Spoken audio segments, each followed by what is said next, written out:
वाला घड़ी इसलिए नहीं देखता क्योंकि वो पूर्ण अपने व्यापार की ओर समर्पित होकर चलता।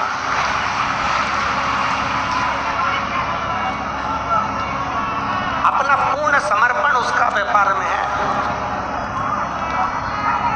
मेरा व्यापार मुझे आगे बढ़ाना है, मेरा काम मुझे आगे बढ़ाना है, मेरे व्यापार को बढ़ाना तो पूर्ण समर्पित होकर काम करते हैं। नौकर भले ढिलाई कर दे, नौकर भले काम में कंजूसाई कर दे, और जिसकी दुकान है वो कंजूसाई नहीं करता, वो खुद नौकर जैसा लग जाएगा और काम करके ही मान स्वयं लग जाएगा, स्वयं करेगा, स्वयं।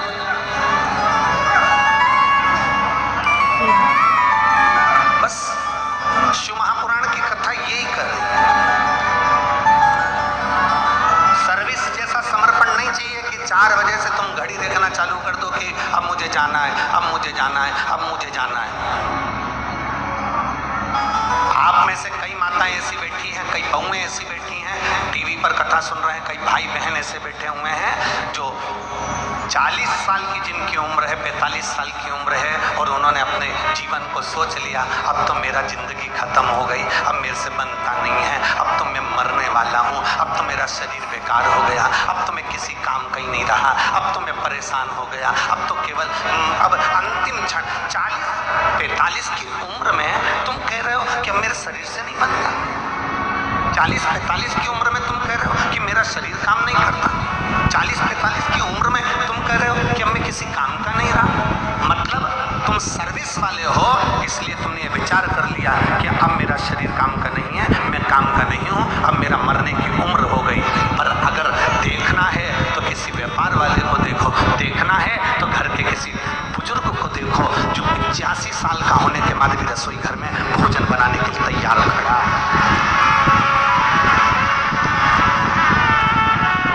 उसको देखो, उससे थोड़ा ज्ञान लो, उससे थोड़ा सीखो।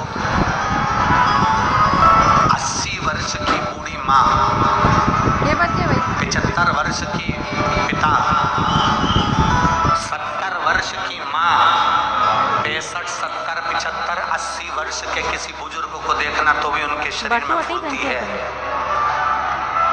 और एक नवयुवक बच्चे, आज के जमाने के नवयुवक लोग सोचते हैं कि ये जीवन किस काम का, तो छोड़ दे तो अच्छा, अब तो जीवन समाप्त कर दे तो अच्छा, अब जीवन बेकार हो गया तो जाना, छोड़ना,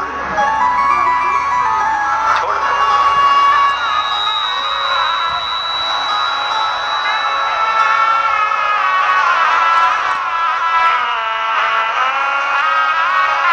महाराज, अरे देख लिया संसार हमने, सब मतलब के हमने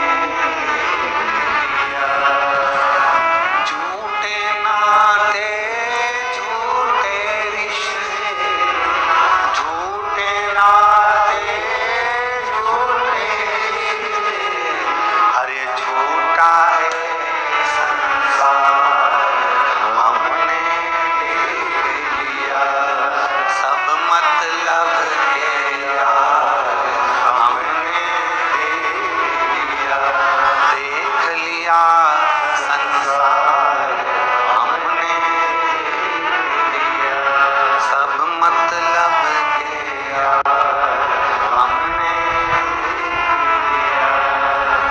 ये संसार सागर में एक सर्विस वाला है, एक दुकान वाला है। सर्विस वाला समय देख रहा है, दुकान वाला समय नहीं देख रहा। वो समय देख रहा है, समय नहीं देख रहा। उसको मालूम है भगवान ने जितनी मुझे जिंदगी दी है, परमात्मा ने मुझे जितना जीवन दिया है, भगवान ने मुझे जितना जीवन दिया है, उस जीवन को मुझे अच्छे से जीना है, बहुत अच्छे से।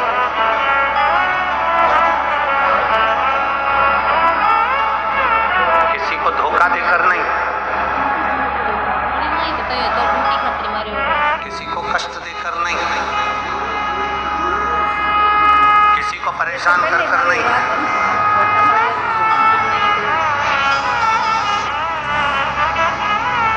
अपनी जिंदगी को जीना है तो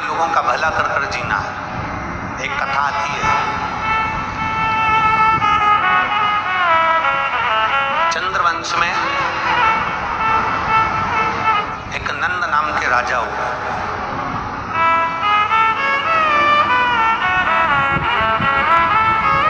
चंद्रवंश में एक नंद नाम के राजा हुए, जिनका एक बेटा था जिसका नाम था धर्मगुप्त। क्या नाम है उसका? जम के बोलो जरा। धर्मगुप्त। फिर से बोलो नाम। धर्मगुप्त। चंद्रवंश के एक राजा थे नंद, जिनका एक बेटा था धर्मगुप्त। नंद राजा का बेटा धर्मगुप्त अपने पिता के बतलाए हुए मार्ग पर चलता था और पिताजी जो कह देते थे वैसा वो करता था।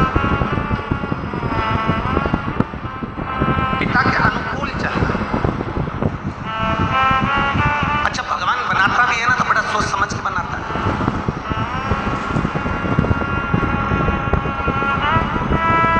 ये जितने तुम बैठे हो ना, चाहे तुम हो चाहे हम हो, संसार के जितने मनुष्य हैं ना, इनको बनाने में भगवान ने बहुत मेहनत करी है, बहुत मेहनत।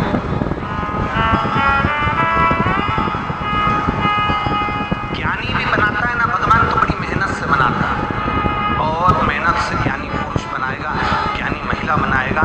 बहुत ज्ञानी अगर भगवान बना रहा है तो बहुत मेहनत से बनाता है। अच्छा, ज्ञानी किसने बनाया? जम के बोलो, जम के बोलो। किसने बनाया? भगवान। ज्ञानी किसने बनाया?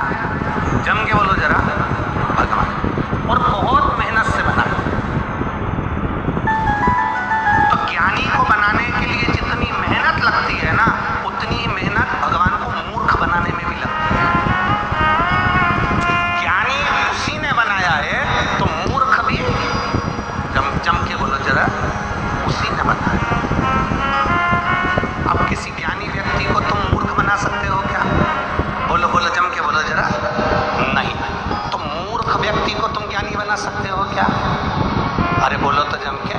नहीं, क्योंकि ज्ञानी इतनी मेहनत से उसने बनाया है तो मूर्ख भी उतनी मेहनत से उसने बनाया। तो किसी मूर्ख को तुम कितना भी ज्ञान दे दो, कितना भी प्रमाण दे दो, तुम कितनी भी अपने शास्त्र और वेद किसी मूर्ख को दिखा दो, तो भी मूर्ख तो मूर्ख ही रहेगा, वो कभी ज्ञानी बन ही नहीं सकता। मूर्ख मूर्ख रहेगा, वो कभी ज्ञानी नहीं हो सकता। और ज्ञानी को कितना भी मूर्ख बना लो, वो मूर्ख नहीं हो सकता, क्योंकि परमात्मा ने ज्ञानी को भी बनाने के लिए मेहनत करी है तो मूर्ख को बनाने के लिए भी मेहनत करी है। अगर एक विद्वान उसने पैदा करा है तो बड़ी मेहनत से पैदा करा है, और अगर एक मूर्ख पैदा करा है तो उसको भी बड़ी मेहनत से करा, बड़ी मेहनत से। अब कई लोग यहाँ पर अपने अपने घरों में कई लोग बात में कह देते हैं हमारा वो भाई तो ऐसा मूर्ख है, उसको समझा समझा के थक गए। तो क्यों समझा रहे हैं? कितनी मेहनत से भगवान ने बनाया है उसको। अगर वो समझने वाला होता तो एक बात में समझ जाता, पर वो नहीं समझा, नहीं समझ।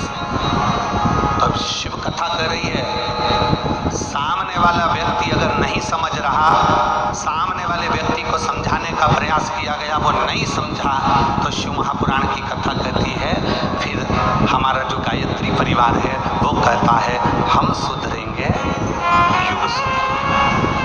हमारा जो गायत्री परिवार है वो कहता है कि हम सुधरेंगे युग सुधरेगा। अगर किसी को हम बदल रहे हैं और वो बदलना नहीं चाहता, किसी को हम सुधार रहे हैं वो सुधरना नहीं चाहता, वो मूर्ख की मूर्ख रहना चाहता है, तो शिव पुराण की कथा कहती है फिर उसको मत सुधारो, उसको मत बदलो। फिर शिव पुराण की कथा कहती है अपने आप को बदल लो, तो संसार पूरा बदला नजर आएगा अपने आप। हम सुधरेंगे, जम के बोलो जरा, हम सुधरेंगे, हम बदलेंगे, युग बदलेंगे। अब हमें बदलना, और बदला कि नहीं बदला युग? कलयुग चल रहा था,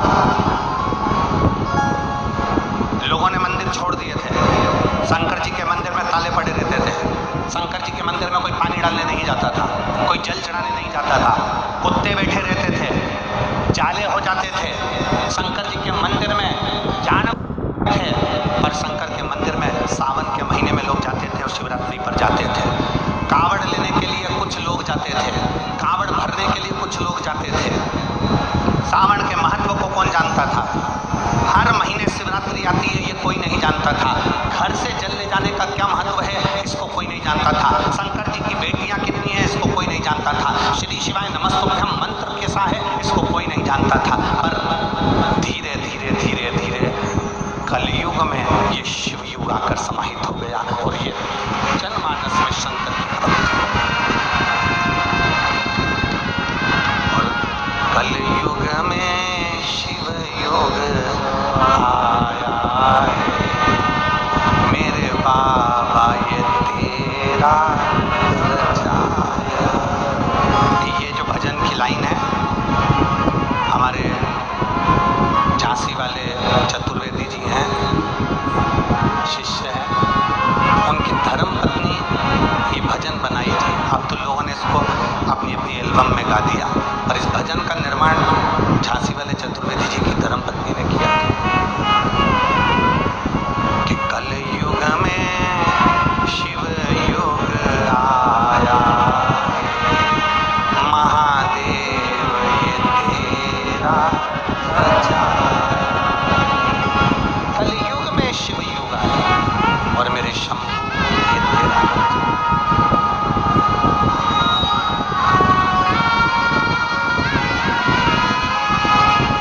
उसकी रचना ये उसका बनाया, ये उसने निर्मित किया।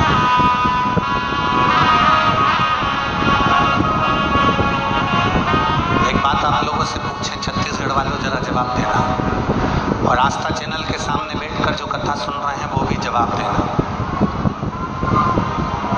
जब आप शंकर जी के मंदिर में जल चढ़ाने के लिए जाते होगे, छोटे छोटे बच्चे लोटा लेकर जल चढ़ा रहे होते होंगे, आपका दिल खुश होता होगा कि नहीं होता होगा? जम के बोलो जरा, होता होगा ना कि इतने छोटे छोटे बच्चे शंकर जी के मंदिर में जा रहे हैं, इतने छोटे छोटे बच्चे शिव मंदिर में जाकर जल चढ़ा रहे हैं, इतने छोटे छोटे बच्चे भगवान की आराधना कर रहे हैं। तो ये कलयुग है कि शिव युग है? प्रसन्नता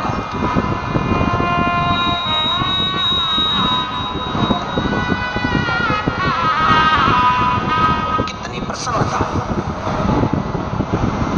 और फिर निवेदन करूंगा इस व्यासपीठ के माध्यम से आप सभी से, करोड़ों लोग इस शिव महापुराण की कथा को, अमलेश्वर की कथा को करोड़ों लोग आस्था चैनल पर सुन रहे हैं, करोड़ों लोग। और पूरे अमलेश्वर के भक्त पूरे पंडालों में बैठकर, दुकानों पर, रोडों पर बैठकर कथा सुन रहे हैं, उनसे निवेदन करूंगा, जिस घर के बच्चे के हाथ में शंकर जी को चढ़ाने का लोटा आ गया, जिस घर के बच्चे को आपने मंदिर की सीढ़ी चढ़वा दिया, उस घर का बुजुर्ग कभी वृद्धाश्रम की सीढ़ी नहीं चढ़ेगा, ये पक्का है।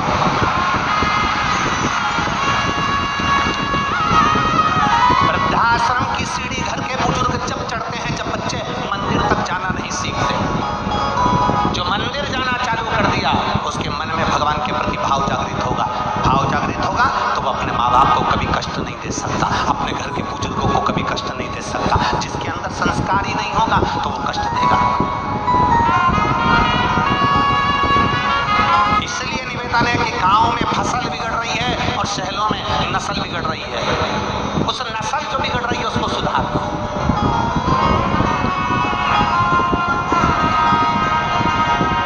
थोड़ा सुधारने का प्रयास करें। चंद्रवंश के राजा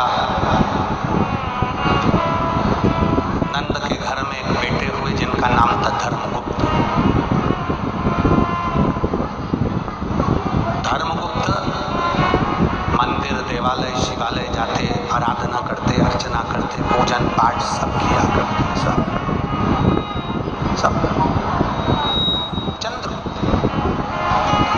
धर्मगुप्त सब काम करते, भगवान की भक्ति, अविरल भक्ति, भजन, कीर्तन। अब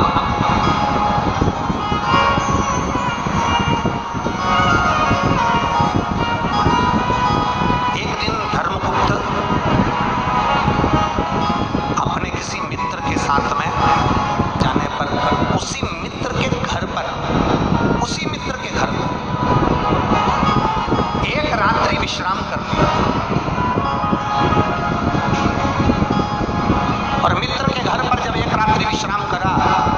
रात्रि विश्राम कर कर जब उसके घर का भोजन करा, भोजन कर कर धर्मगुप्त वापिस और जैसा खाया अन्न, जम के बोलो जरा, वैसा हो गया मन। जैसा खाया अन्न, जम के जरा, वैसा हो गया मन। और जैसा पिया पानी, वैसी हो गई वाणी। और जैसा पिया दूध, वैसा बन गया बुद्ध। बुद्धि कैसे बनती है? बोलो बोलो जम के, दूध से।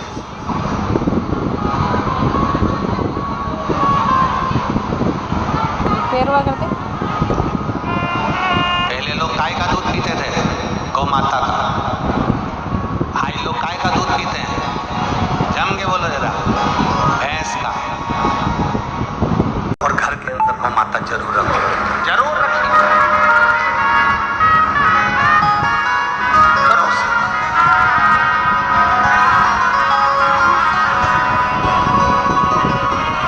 अरे गौ माता की सेवा करो रे, सेवा करो तो मेवा मिले।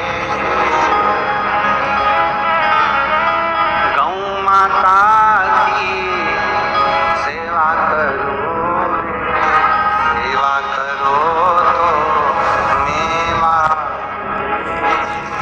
और मात पिता की सेवा करो रे, सेवा करो तो मेवा। के लिए तो कोई माता पिता की सेवा नहीं करता। आज के जमाने में लोग सेवा करो तो चाबी मिले। कौन करे आज के जमाने में? फिर वही वाली लाइन आ गई, देख लिया संसार हमने दिया, सब मतलब दिया हमने दिया। महाराज कौन कर रहा है? शिव मंदिर छोड़ा धर्मगुप्त ने, मैं कथा चला रही हूँ। अपने दोस्त के घर चले गया, मित्र मैं के घर। मित्र के एक रात्रि विश्राम करा, भोजन किया, भोजन कर कर वापिस आया। अन्न का बड़ा असर है, अन्न का बहुत असर। बहुत सावधानी रखिए भोजन करने में, बहुत सावधानी।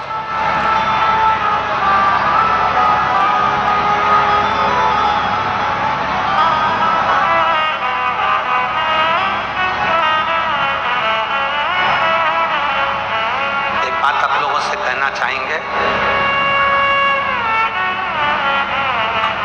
अच्छी लगे तो स्वीकार कर लेना, नहीं लगे तो खारू गंगा में विसर्जन, ठीक है? किसी तीर्थ में जाओ, किसी धाम में जाओ, किसी तीर्थ में किसी धाम में जाओ, यहाँ भोजन भंडारा चल रहा है क्या, वहां से थोड़ा सा अन्न का भाग मांग कर खा लेना। क्यों? क्योंकि वहां जो मिलता है वो भोजन नहीं मिलता, वहां तो भोलेनाथ का प्रसाद मिलता है। शिव महापुराण की कथा कहती है, प्रसाद जब हमारे हाथों में आता है तो मात्र उस प्रसाद का स्पर्श, मात्र उस प्रसाद का दर्शन हमारी जिंदगी को संवार, मात्र दर्शन, प्रसाद का मात्र दर्शन। कई माताएं कहती हैं, आज हमारा चतुर्थी का व्रत है, हम ये वाला प्रसाद नहीं ले रहे। नहीं, चतुर्थी का व्रत है ना, हाथ में प्रसाद लो, वो प्रसाद तुम्हारे हाथ का स्पर्श करेगा ना, तो कभी जिंदगी में लकवे की बीमारी नहीं आएगी। तेरा हाथ अच्छा के अच्छा बना रहा है। नहीं, आज मेरा तीज का व्रत है, मैं प्रसाद नहीं लूंगी। नहीं, दोनों हाथ पसार के प्रसाद लीजिए, दोनों हाथ पसार के। मंदिर गए हो ना, तुम करोड़पति हो, अरबपति हो, तुम धनपति हो, वैभवपति हो, तुम्हारे पास में सत्तापति हो, चाहे तुम किसी के भी पति हो, जितना भी तुम्हारे पास में वैभव है अपने पास में रखो। मंदिर गए हो, मंदिर में जाकर हाथ जोड़कर पंडित जी से, ब्राह्मण देवता से, गुरुजन से कहो हमें चरणामृत दे दीजिए। हाथ पसार कर लीजिए चरणामृत को, हमें चरणामृत दे दीजिए। किसी पवित्र नदी के तट पर गए हो, उसका आचमन और उसका जल का छींचन लीजिए।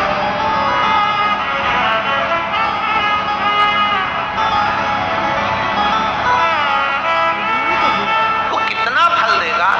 एक पत्र है, देखिए,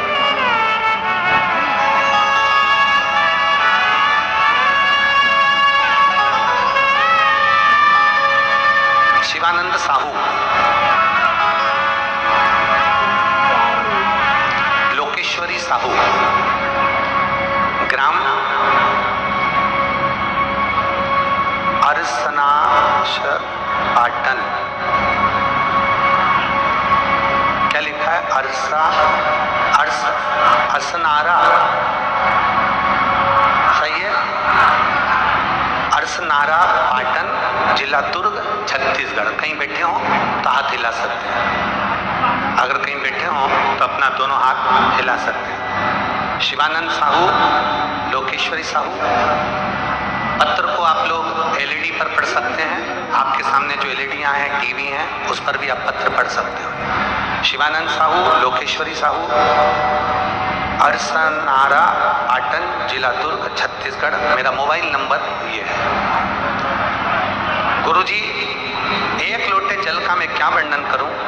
मेरे पति के मुख में गांठ हो गई थी और हमें पता चला तो हमने रायपुर के एम्स हॉस्पिटल में टेस्ट करवाया तो पता चला 4 दिसंबर को उनका टेस्ट पॉजिटिव आया और उसमें कैंसर मुख का बताया, और मुख का कैंसर था।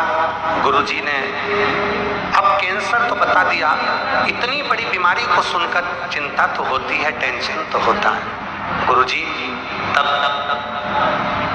इतनी बड़ी बीमारी सुनकर आपका जो रात्रि को 9:15 वाला उपाय है, शंकर को जल चढ़ाना और उस जल को लाकर आचमन कराना, वो हमने हमारे पति को कराना प्रारंभ करा। और फिर वापिस दूसरी बार जब टेस्ट करवाने के लिए हम फिर वापिस एम्स हॉस्पिटल गए तो बाबा का हम क्या गुणगान करें। डॉक्टर ने देखते से कह दिया कि गठान गल गई है और कैंसर नहीं है। ये शिव तत्व है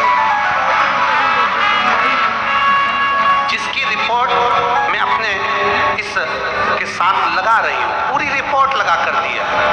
प्रथम कैंसर की रिपोर्ट, कैंसर बताया गया, फिर दूसरी रिपोर्ट में कैंसर नील आया। ये अगर कहीं बैठे हो तो हाथ हिला सकते हैं और आ सकते हैं एक बेलपत्र लेने के लिए, आप आमंत्रित हैं। शिवानंद साहू, लोकेश्वरी साहू, अरसनारा पाटन, जिला दुर्ग, छत्तीसगढ़। मेरा मोबाइल नंबर ये शिव तत्व है, ओघड़ी है शब्द। अब इसमें कोई सियोर वाला महाराज नहीं है। अपने दिल की बात अपने महादेव से कहना प्रारंभ कर दिए तो महादेव ने आपके दिल की बात को सुनकर मेरे देव अधिदेव महादेव ने बड़ी से बड़ी बीमारी को भी समाप्त कर दिया। ये शिव तत्व है, ये ओघड़ी तत्व है।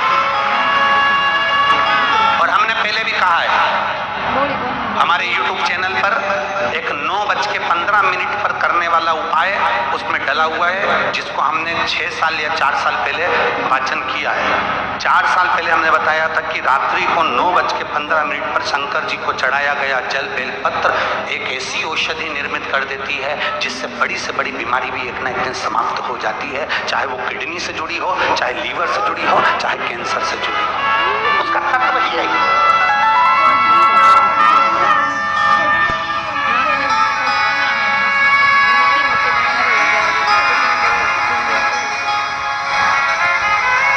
जीवन की सार्थकता सिद्ध होती है, उसमें एक आनंदता सिद्ध होती है। और शंभो शरणे मांगू घड़ी रे दुख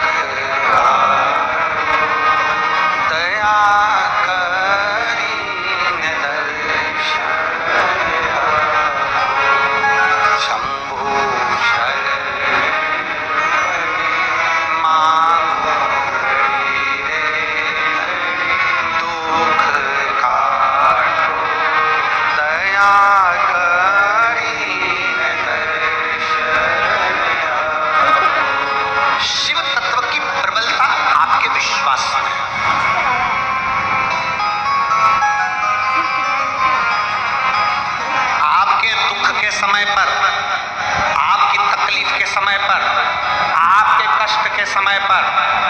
सीहोर वाला महाराज सीहोर छोड़कर नहीं आएगा, याद रखना, बहुत अच्छे से समझ लेना। और केवल सीहोर वाला महाराज ही नहीं, दुनिया का कोई महाराज, दुनिया का कोई बाबा, दुनिया का कोई महात्मा तुम्हारी दुख की घड़ी में तुम्हारे साथ नहीं खड़ा। महाराज भले खड़ा ना हो, बाबा भले खड़ा ना हो, पर मेरा भोला बाबा तो तुम्हारी दुख की घड़ी में जरूर खड़ा है, निश्चित है। मेरा भोलेनाथ तुम्हारी दुख की घड़ी में खड़ा है, मेरा शंभुनाथ तुम्हारी दुख की घड़ी में खड़ा है। और अंत समय प्रभु, देखो ये लाइन को हम अकेले नहीं गाएंगे, तुम भी जितने पंडाल वाले, सारे पंडाल वाले बोलो, अंत समय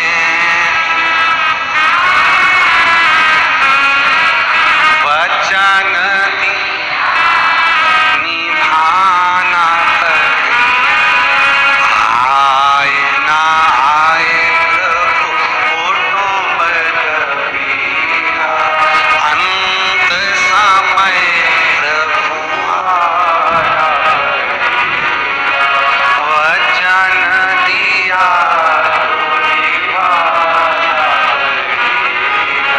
अंत समय प्रभु कोई नहीं आएगा, अंतिम बिंदु में कोई नहीं आएगा।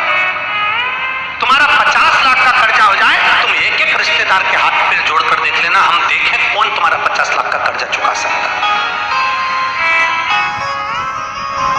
कितनी बड़ी बीमारी तुम्हारे शरीर में आ जाए, लोग दवाई करा देंगे, अच्छे हॉस्पिटल में पहुंचा देंगे, पर कौन होगा जो उस दर्द को सहन करेगा, उस कष्ट को सहन करेगा। तुम्हारा कष्ट तुम्हें सहना है, तुम्हारा दर्द तुम्हें सहना है।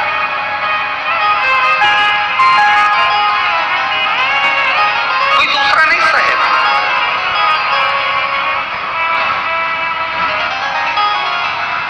अपने कष्ट को अपने को सहना, अपने दर्द को अपने को सहना। हॉस्पिटल में पलंग पर अकेले पड़े होगे, सब आएंगे, देखेंगे, मिलेंगे, एप्पल भी लाएंगे, नारियल पानी भी लाएंगे, सब रखेंगे, पर सब पड़ा हुआ है, सब रखा हुआ है, पर कोई दर्द को बांटने वाला नहीं होगा। तुम्हारे शरीर के रोग को, तुम्हारे कष्ट को कोई बांटने वाला नहीं होगा। तुम्हारे दर्द को, तुम्हारे दुख को, तुम्हारे कर्जे को, तुम्हारी तकलीफ को कोई नहीं बांटेगा। बस केवल तुमने जो शंकर भगवान को एक लोटा जल चढ़ाया है, वो देवाधिदेव महादेव नंदी लेकर आएगा और तुम्हारे दुख को काट कर दिया।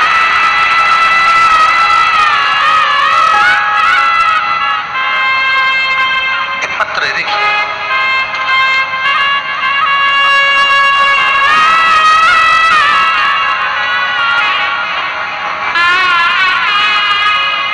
मैं अन्नू मिश्रा, पत्नी श्री अवनीश मिश्रा, जिला मैनपुरी, उत्तर प्रदेश से यहाँ आई हूँ। उत्तर प्रदेश की रहने वाली हूँ, मैनपुरी की। मैं अन्नू मिश्रा, पत्नी श्री अवनीश मिश्रा, मैं जिला मैनपुरी, उत्तर प्रदेश की रहने वाली हूँ। कहीं बैठी हैं? हाथ हिलाइए। आप ही हैं? श्री शिवाय नमस्ते। एक बार वापिस हाथ हिला दो। मैं अन्नू मिश्रा, पत्नी श्री अवनीश मिश्रा, जिला मैनपुरी, उत्तर प्रदेश की रहने वाली हूँ। मैं भोलेनाथ का क्या वर्णन करूँ? बेटी आई है क्या साथ में? आई है? लिया इसको, लिया,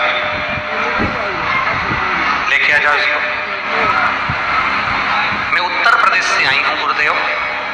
मैं अन्नू मिश्रा, पत्नी अवनीश मिश्रा, जिला मैनपुरी, उत्तर प्रदेश की रहने वाली हूँ। पत्र को आप लोग हमारे साथ में एलईडीओं पर, टीवी पर पढ़ सकते हैं। जिला मैनपुरी, उत्तर प्रदेश की रहने वाली हूँ। भोलेनाथ की कृपा का मैं क्या वर्णन करूँ गुरुदेव। मेरी बेटी संध्या मिश्रा, उम्र 6 वर्ष है, जो ठीक प्रकार से बोल नहीं पाती है, बोल नहीं पाती थी, और उसके सिर के पिछले भाग में एक गठान हो गई थी, जिसका इलाज हमने कानपुर के हॉस्पिटल में कराया, जहाँ जहां डॉक्टर ने बताया कि इसका ऑपरेशन करना पड़ेगा।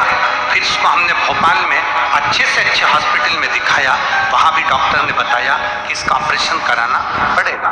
सीहोर से रुद्राक्ष लेकर आए और रुद्राक्ष का जल बेटी को पिलाना प्रारंभ किया और लगाना प्रारंभ किया। गुरुदेव भोले बाबा का हम क्या वर्णन करें। आज मेरी बेटी के सिर की गांठ पूरी तरह से समाप्त हो गई है और मेरी बेटी 90% बोलने लगी है। मैं बाबा को यहाँ नमन करने के लिए उत्तर प्रदेश से आई हूँ। गुरुदेव आप कहते हो कि पंडाल में बैठकर कथा सुनना चाहिए, बाबा सुनता है। गुरुदेव 5 पंडाल का मैंने अनुभव बता रही हूँ।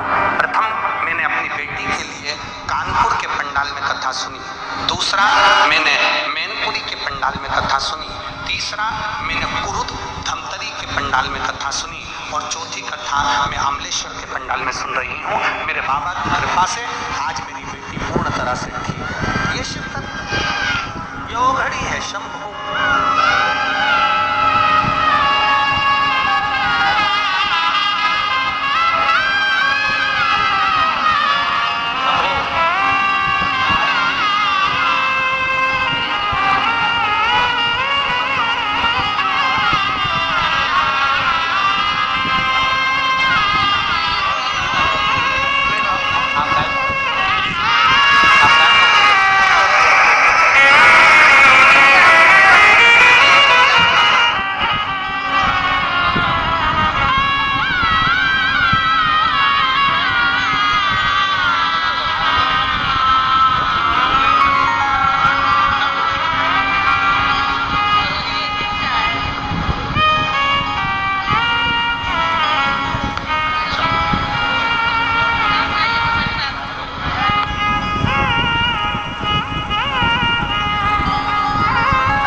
पापा सीआरपीएफ में सर्विस भी करते हैं। बेटी के सिर में बड़ी गठान थी और बोल नहीं पाती थी। उसके पापा मम्मी का कहना है 90% बेटी बोलने लगी और गठान पूरी गल चुकी है। ये शिव तत्व है, शंभु है वो। और खाली ना जाता कर कथा सुन रहे हो, आस्था चैनल पर कथा सुन रहे हो, मोबाइल पर कथा सुन रहे हो, तुम्हारी कथा खाली नहीं जाएगी। मेरा बाबा तुम्हें भर कर जरूर भेजेगा। उससे दिल से कहो, अरे खाली ना जाता कोई दर से तुम्हारे, खाली ना जाता दर से तुम्हारे, मैं भी खड़ी हूँ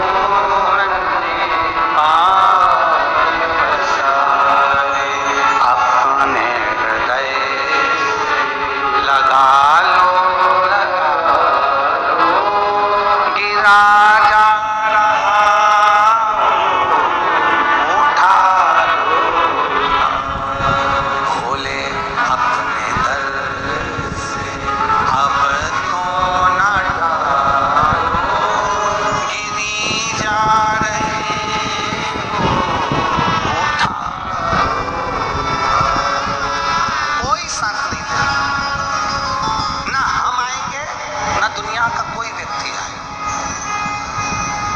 अंत समय में जब तुम्हारी तकलीफ की घड़ी हो, जब तुम्हारी कोई ऐसा समय तुम्हारे पास में आ गया कि मैं बहुत कष्ट में हूं, उस समय उसको याद करना, उस परमात्मा को याद करना, मेरे ओघड़दानी मेरे शंभू को याद करना। देरी नहीं करेगा। ब्रह्मा जी ब्रह्मलोक में रहते हैं, भगवान विष्णु वैकुंठ लोक में रहते हैं और मेरा देवादिदेव महादेव पृथ्वी पर रहता है। जो पास में रहता है वो सबसे पहले तोड़कर आएगा, तुम्हारा दुख हर कर।